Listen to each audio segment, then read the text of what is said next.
Alors, je vais poursuivre avec la vidéo du jour sur les stratégies. On m'a posé en retour d'email des questions pour que je montre par rapport au débat que j'entretiens sur les marches, sur les réseaux sociaux par rapport à l'or.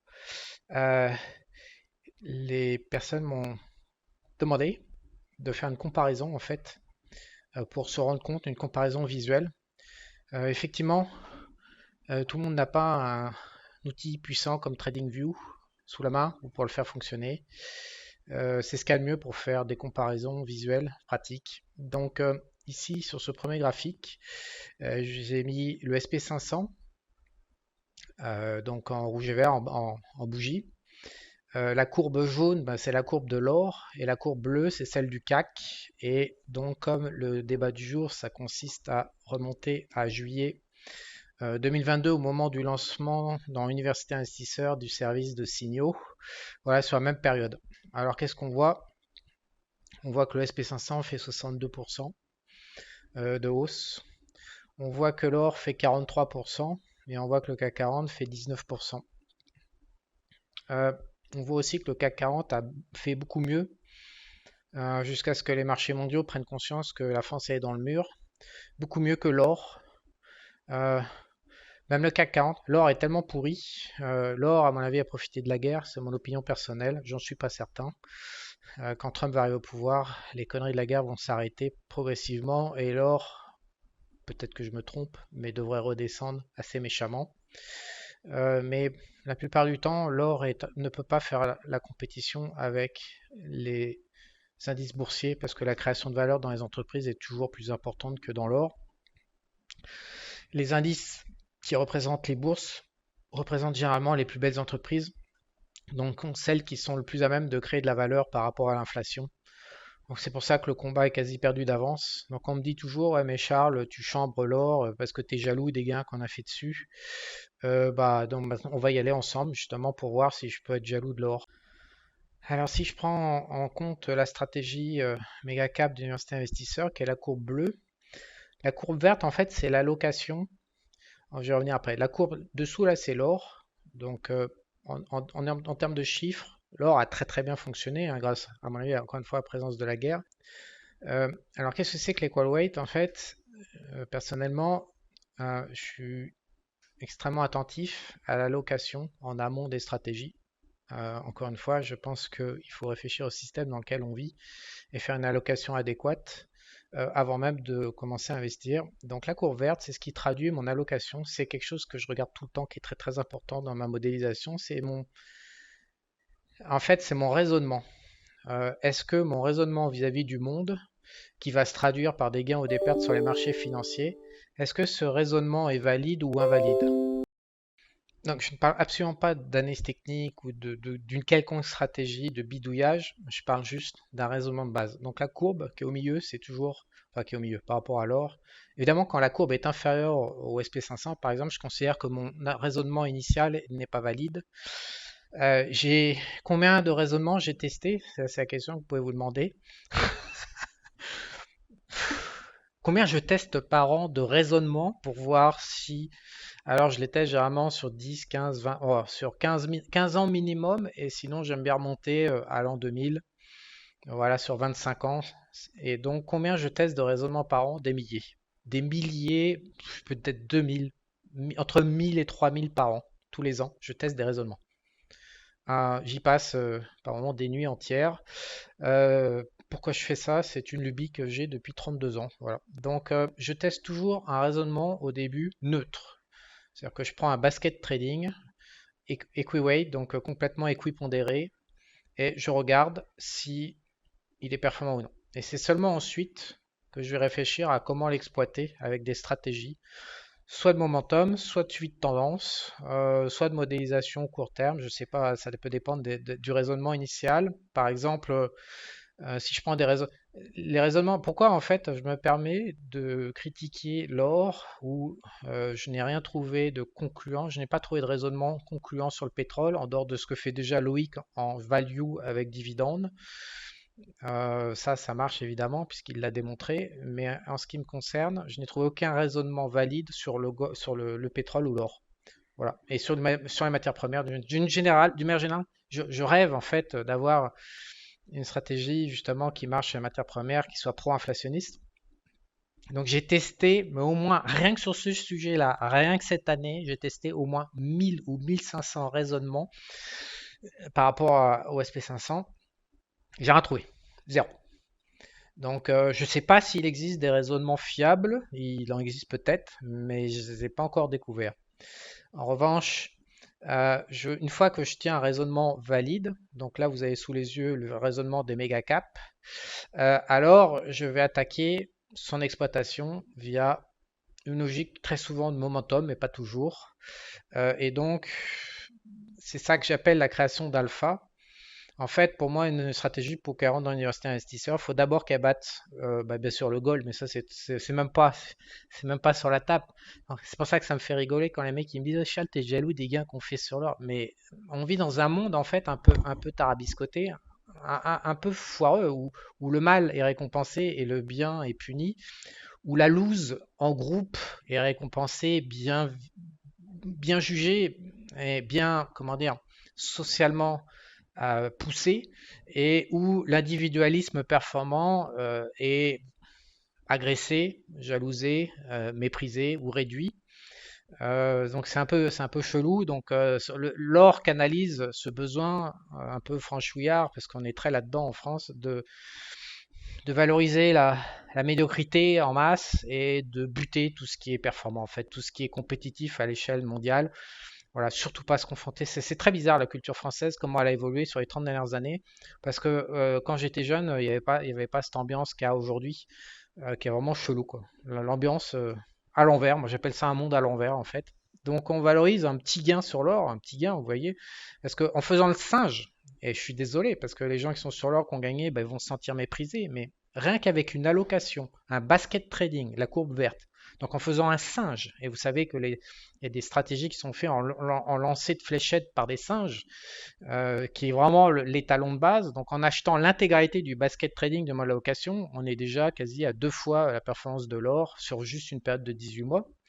Et évidemment, quand on introduit, pour le coup, alors là, on rentre dans de la stratégie de bourse, en l'occurrence en commençant à chercher des phénomènes de momentum. Quand on introduit ça qu'à la courbe bleue, bah évidemment, il n'y a plus aucun rapport entre la performance d'une bonne allocation et d'une logique de marché travaillée, et puis du SP500 ou alors de l'or. Alors, je vais maintenant vous montrer rotation le chiffré, donc par rapport à l'or, pour alimenter le débat. Donc là, si vous ne savez pas ce qu'il y a dedans, je vous invite à retourner sur la vidéo qui s'appelle Ressources pour arrêter de se punir en investissant sur les marchés financiers, dans laquelle j'ai expliqué justement ce que c'était que rotation, parce que c'est des raisonnements. Il faut comprendre que j'ai commencé à les brasser en 2021 et je n'avais pas conscience avant. Je crois de mémoire, en 2021, j'avais commencé à publier des vidéos sur l'alcool en fait, sur les performances de l'alcool pendant les années 2010-2020. Et puis c'est de fil en aiguille, je me suis dit, ouh là, mais c'est bien ça. C'est cool ça. Et donc voilà. Donc après j'ai déroulé le concept et puis petit à petit j'ai assemblé. Donc là en fait c'est la stratégie. Donc tout ça, alors celle-là elle a démarré, je l'ai publié, sa première publication, j'ai démarré par celle-là, j'ai démarré en mai 2023, donc au 30 avril 2023. Donc ça on parle, cette courbe-là, sur Université Investisseur, on parle vraiment de publication tous les mois eurodatées, auxquelles tous les clients ont accès. On ne parle pas de reconstituer, parce qu'on peut remonter 15 ans en arrière avec cette stratégie, il y a l'historique pour. Mais là, c'est vraiment, ce qui est amusant, c'est de voir. Je vous rappelle que l'or, donc est la courbe grise, euh, c'est sa deuxième meilleure année. Euh, c'est la meilleure année de l'or sur le 21e siècle, depuis 2000 en fait. Sur les 24 dernières années, c'est la meilleure année. Et surtout Bretton Woods, si on remonte à 1970, je crois de mémoire qu'il y a 1979 qui a fait une meilleure année que 2024. Donc on est vraiment dans un marché le plus favorable historiquement pour l'or. Donc la courbe verte, c'est l'allocation à nouveau neutre de mon idée. qu'après un peu l'eau, au moment où l'or pète le feu en octobre, là, avec l'Israël qui étend le conflit au Hezbollah, au Liban, qui commence à chauffer la Syrie, l'Irak, le merdier, non, qui frappe l'Iran en fait. Donc là, on a vraiment les conditions optimales. On est quand même monétairement un peu pourrave, historiquement un peu faiblard au niveau obligataire. Donc pour l'or, c'est déjà favorable. Et puis on rajoute des beaux gros conflits et on obtient comme ça la meilleure année, la deuxième meilleure année de l'histoire de l'or. Et on voit que mon allocation, elle passe juste dessous pendant un mois, puis elle reprend l'avantage à fin novembre. Mais ça fait jeu égal pour cette deuxième stratégie. Mais après, quand on introduit le phénomène euh, technique qui capitalise sur le momentum, évidemment, là, il n'y a plus aucune comparaison. Euh, on est en annualisé, on est à quasi 20% sur l'or, ce qui est, je le répète, totalement excellent. Sur mon truc Equicomparator, on est à 22 et puis bah, on double, hein. On double la stratégie et on fait à 46 en annualisé, publié sur la période. Donc voilà, donc pourquoi je débat sur l'or et donc vous comprenez à quel point en fait les gens sont déconnectés quand ils viennent m'expliquer que je suis jaloux de l'or et que c'est pour ça que je critique l'or. Non, l'or en fait, alors il faut séparer l'or des mines d'or. Le business des mines d'or est pas très très bon. Il n'est pas très rentable, je veux dire. J'ai vraiment passé beaucoup de temps dessus. Euh, je connais maintenant très très bien toutes les mines d'or, l'or historique. Je pourrais vous montrer par exemple. En fait, il y a un ETF qui s'appelle GDX qui trace les mines d'or et puis vous avez un ETF sur les minières juniors en fait. Donc alors, les minières juniors, c'est quand même une énorme spéculation. Donc on va dire que quand on veut investir son argent, on va aller chercher quand même des actifs qui sont pas trop spéculatifs. Donc on va se concentrer sur GDX. Donc c'est la courbe violette et elle est sur 10 ans, un peu plus, hein, 10 ans et demi. Donc les bar charts là, enfin les bougies, c'est le SP500 qui fait 600% sur la période. On se rend bien compte, l'or fait 50%, donc on voit à quel point, et encore par rapport à 2014, vous voyez, on est trois fois rien. Et si on réintroduit l'inflation, je vous rappelle qu'on est dessous actuellement. Donc on est retombé, il y a un mois, on avait réussi à passer au-dessus de l'inflation, on est retombé, mais bon, attendons la clôture de décembre. Mais on voit bien l'écart déjà entre la création de valeur sur les actions et puis l'or brut, qui est probablement un actif parmi la matière première la plus solide de toutes les matières premières. C'est la seule qui n'est pas déflatée. Donc attention, on parle du winner de la classe des matières premières. Donc on voit complètement éclaté par l'SP500 sur juste 10 ans. Beaucoup de gens investissent à horizon 10 ans dans l'immobilier. Et ensuite, la courbe violette, c'est la courbe des minières qui, elle, fait moins 12%. Donc on est sur 10 ans sur une progression négative. Il n'y a pas moyen de gagner de l'argent en faisant. Enfin, j'ai pas trouvé. Je sais pas comment on peut gagner de l'argent. C'est du suicide pour moi que d'aller sur les minières dans le gold. Donc moi, sur l'or, si j'ai pas des entreprises derrière, des producteurs d'or qui gagnent de l'argent, qui créent de la valeur, et en l'occurrence ce business de l'extraction de l'or, comme vous pouvez le voir, n'est pas rentable. Il ne sait pas produire de la valeur pour les actionnaires. Et comment voulez-vous que je sois jaloux de quelque chose qui détruit le patrimoine? Parce que, encore une fois, ces chiffres-là sont bruts d'inflation. On est sur un logiciel boursier, on n'est pas sur les macro-trends et les logiciels habituels. Je pourrais déflater, hein. Je pourrais faire l'effort. Alors sur TradingView, en fait, il suffit juste de prendre les trois cours que je vous affiche et que je diviser par CPI américain et on obtiendrait une comparaison déflatée. Mais bon, passons outre. On n'est pas sur quelque chose d'intéressant. Après, je peux vous montrer le pétrole. Alors là, j'ai pris exactement la même date de départ que sur l'or. J'ai rien changé sur un peu plus de 10 ans. Donc la courbe bleue, violette, excusez-moi, c'est la courbe DBO, donc qui est le tracker qui traque les cours bruts du pétrole. Et la courbe rouge, c'est XOP, qui est l'ETF principal des producteurs de gaz et de pétrole, qui s'est aligné depuis 5 ans sur le pétrole brut. Au final, sur la même période, donc on a toujours nos 603% là, du SP500. Le pétrole fait moins 38 et les producteurs de gaz et de pétrole font moins 48%. Voilà, donc destruction de valeur. Je le répète, le gold est le meilleur élève. Donc j'ai passé en revue, vous pouvez prendre le XME pour les métaux industriels et puis des trackers de brut des métaux. Vous avez des ETF qui traquent chaque métal comme l'aluminium ou l'acier ou l'étain, ou voilà, vous pouvez faire un panier de métaux industriels. J'ai jamais rien trouvé dans ce merdier. Dieu sait si j'ai essayé. Parce qu'en fait, pourquoi j'ai essayé? Pourquoi ça m'intéresse? Bah, tout simplement parce que, par exemple, le marché baissier ici du SP500, là, il est flat. Dans le passé, en fait, dans les années 2000, avec l'industrialisation de la Chine, les gens qui étaient sur la matière première ont fait des fortunes pendant que le SP, bah, on ne peut pas remonter malheureusement, parce que les ETF démarrent après. Mais on voit bien, juste au début, là, en fait, je vais vous grossir pour que vous compreniez pourquoi ça m'intéressait. Bah, déjà là, on va mieux comprendre. En fait, avec l'industrialisation de la Chine dans les années 2000, on a eu une énorme demande en termes de matières premières et on voit bien que pendant qu'il y a le crack en 2008 sur les indices boursiers, on voit bien que ça s'envole, que ce soit sur les métaux, que ce soit sur l'or, ou que ce soit sur l'énergie, on voit bien que ça s'envole. Bon, après, ça chute à cause du crack économique, la récession économique qui arrive. Et on voit bien qu'à nouveau, on a des excédents de rendement, euh, en tout cas dans le monde de l'énergie, qui dépassent. On peut se mettre au point bas de 2009 si vous voulez. Et alors, les producteurs, on retrouve, c'est la courbe rouge, ne parviennent pas à battre les SP500. Donc, c'est mon problème du mois, en fait, hein. C'est que ce soit les producteurs d'or, les producteurs de gaz, de pétrole ou de métaux. J'ai cherché aussi, bien sûr, les matériaux de base, donc tout ce qui est chimie. J'ai cherché les métaux industriels. J'ai jamais rien trouvé. Donc on voit bien que le SP500 et là on prend pas le Nasdaq, hein. Le King, attention parce que là je vous compare ça à du Nasdaq parce que le King de la classe, je compare ça à du SP500 parce que le King de la classe c'est quand même le Nasdaq qui est le roi de l'univers de la finance en termes d'assets. Ouais, bah, je peux vous le mettre, hein, on peut se rajouter rapidement. Généralement le Nasdaq il met sa race à tout le monde depuis le départ. C'est comme ça, voilà, la courbe du Nasdaq ici, pour bien la voir, je vais la grossir, je vais vous mettre en maximal.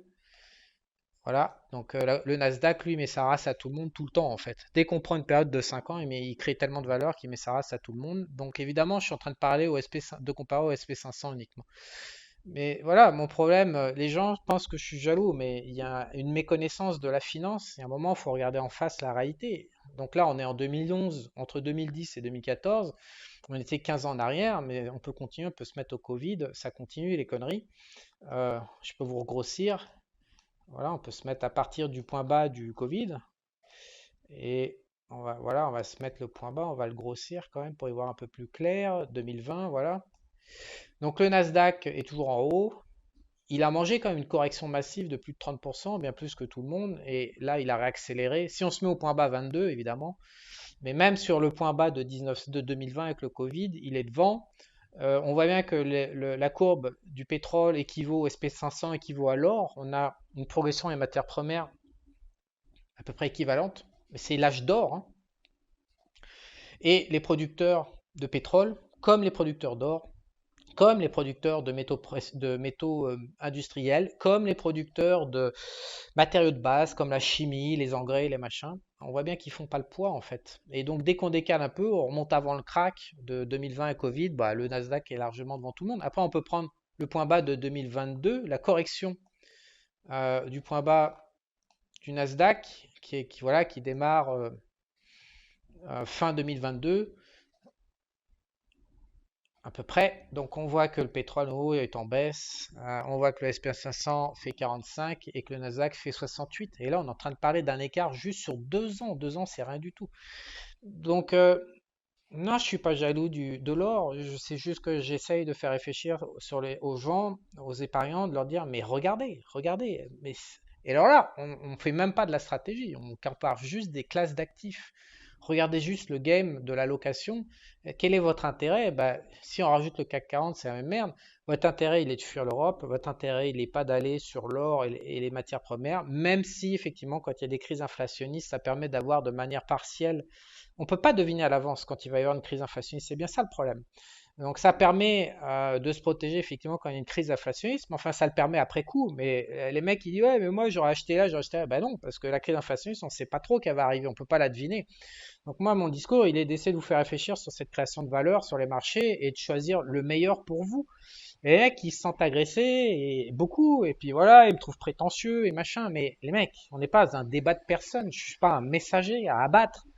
Je suis en train de vous montrer des stats, je suis en train de vous montrer la réalité, et cette réalité, elle dure depuis des décennies. Vous pouvez prendre le problème dans tous les sens, ça dure depuis des décennies. J'ai passé un an, en fait, je suis con parce que je me suis mis au niveau des débats, alors que c'est même pas un débat, c'est un débat de débile, c'est un débat d'incompétents, c'est un débat de jaloux, c'est un débat de loser, c'est un débat d'amateurs, de médiocrité. Et j'ai passé un an à chercher à mettre en place des stratégies pour Université Investisseur parce que je me dis, ah tiens, si j'ai une stratégie euh, qui va aller chercher ces débats-là, c'est-à-dire le pétrole, l'or, je vais encore renforcer l'attrait de l'Université Investisseur, le rendre complet, etc. Résultat, j'ai perdu 1500 raisonnements, j'ai perdu des centaines d'heures, j'ai rien trouvé. J'aurais mieux fait de pas débattre, de pas me mettre au niveau et de continuer à aller chercher l'excellence et puis d'aller voir les anglo-saxons, leur dire regardez mes raisonnements, voilà, est-ce qu'on peut pas faire du copy trading ensemble? Je suis con. C'est de la connerie. Je me suis fait niveler par le bas, littéralement, par la France et les Français et les franchouillards. Donc maintenant, il y a ceux qui veulent pas entendre le débat. J'en ai plus rien à foutre. Parce que j'ai abandonné. Je vais pas vous mentir, j'ai abandonné. Plus jamais de ma vie, je refais. Je pense que j'étais au bout de mes recherches. Il n'y a rien à tirer en termes de création de valeur pour du patrimoine, même si, encore une fois, ça offre une protection sur l'inflation. Je pense qu'il vaut mieux couvrir son risque en diversifiant sur les devises qui sont asymptomatiques des marchés haussiers et baissiers par rapport aux indices boursiers que d'aller chercher ces conneries d'or, de pétrole, de machin, de mes couilles qui marchent une fois tous les 36 du mois, une fois par décennie. Voilà, j'ai abandonné, j'y toucherai plus jamais de ma vie, c'est simple. Je débat plus de l'intelligence ou de l'intérêt de l'or, de machin, j'en ai rien à foutre. J'étais au bout de tout ça. Mais pour ceux qui sont ouverts au débat contradictoire, regardez les chiffres, vous les avez sous les yeux sur 2 ans, 5 ans, 10 ans, vous pouvez faire tout ce que vous voulez sur 20 ans, c'est foireux, que ce soit les producteurs ou que ce soit les cours bruts de l'or, voilà, l'inflation.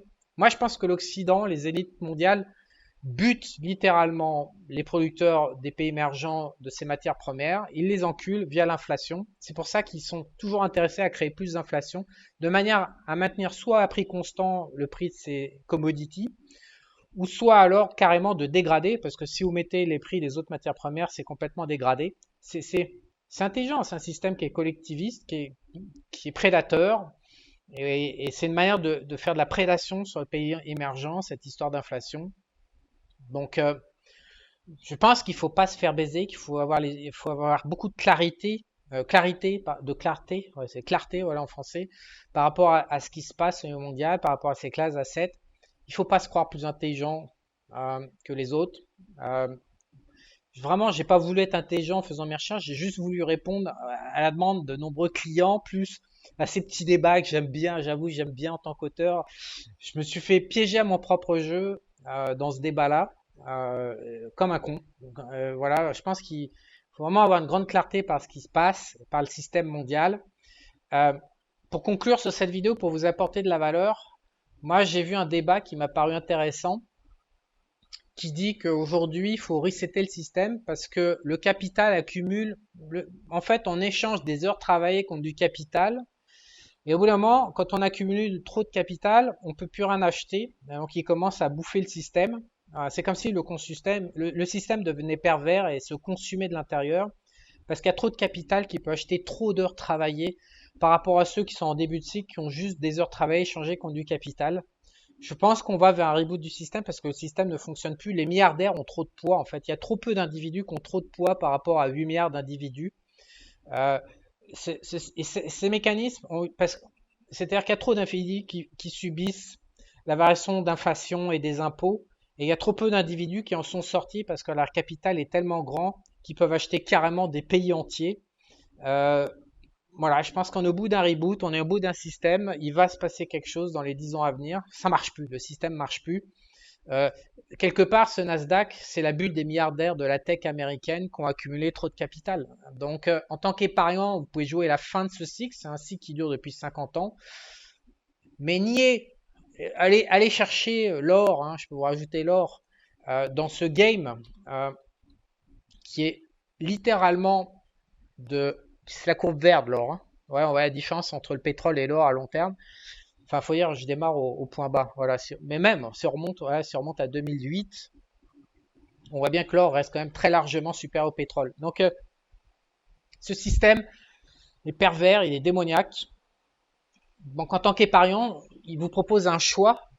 Donc, c'est de comprendre qu'il n'y a que seul endroit dans le système qui profite du monde, qui accumule au détriment du reste de la valeur, et tous les autres endroits de ce système financier et de ces classes d'actifs euh, sont flat, soit font un petit peu de valeur ou pas du tout neutres, sont neutres comme le gold, mais la plupart du temps, la majorité perdent de la valeur. Voilà, donc c'est un choix qui se pose à vous en tant qu'épargnant. Donc moi, on m'a fait vraiment, on m'a reproché vraiment méchamment mon débat sur l'or, mais vous avez sous vos yeux la justification de mon débat sur l'or. Donc après, si vous voulez faire jeu au con et aller vous défoncer votre gueule et vous saboter et vous punir sur toutes ces classes d'actifs qui rapportent rien, eh ben libre à vous, voilà. Et si vous voulez pas, eh ben rejoignez-nous sur Universal Sister. Je réfléchis en permanence sur ce game, tout simplement, pour comment gagner sans effort, en faisant juste une allocation et voilà, en restant très basique.